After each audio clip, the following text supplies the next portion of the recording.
Hey friends, today I want to talk about broken spirits. I was reading in Exodus chapter 6. It talks about when God sends Moses to Egypt to tell Pharaoh to let the people go. Moses first goes to his own people, the Hebrews, tells them that the God of their ancestors has heard their cry and he's going to do supernatural, miraculous things to set them free from their slavery. When you get to verse 9, something very, very tragic and powerful you read.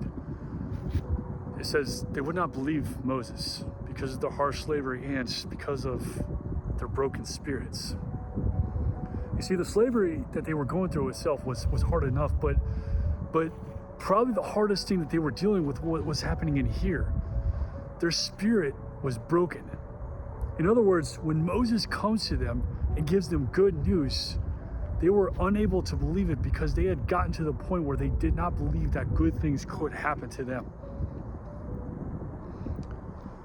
What I want to share today is a lot of what we call depression or any of the other different diagnoses that we can come up with is actually a broken spirit.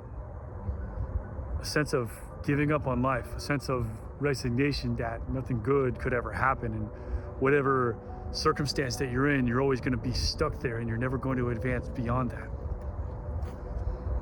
Or maybe you think of yourself as a certain way and you can never, no matter how possibility there might be for something good to happen, you're never going to believe that it could be happening to you. Do you struggle with a broken spirit?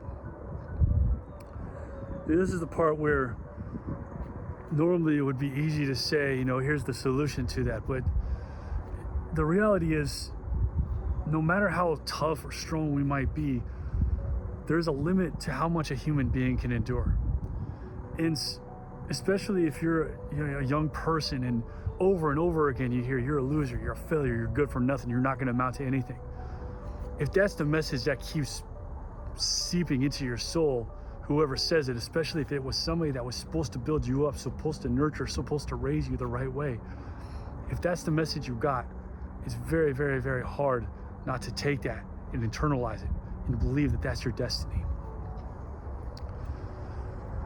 So what's the good news? What's the solution? Well, I think a starting point is just as God heard the cry, as it says in the chapter before, he heard the cry of his people. God hears your cry. He sees your broken spirit and he sees the things that broke your spirit. He knows. A good starting point would be just to simply cry out.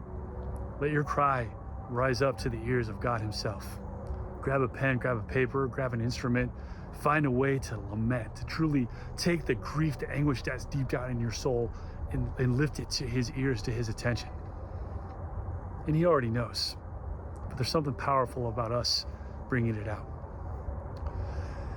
And what I would also encourage you to do, if your spirit is broken, take a minute, maybe find somebody to talk to, and take some time to discover where that happened. What were the things that were said? What was done? Where did you start to believe that good things can't happen to you?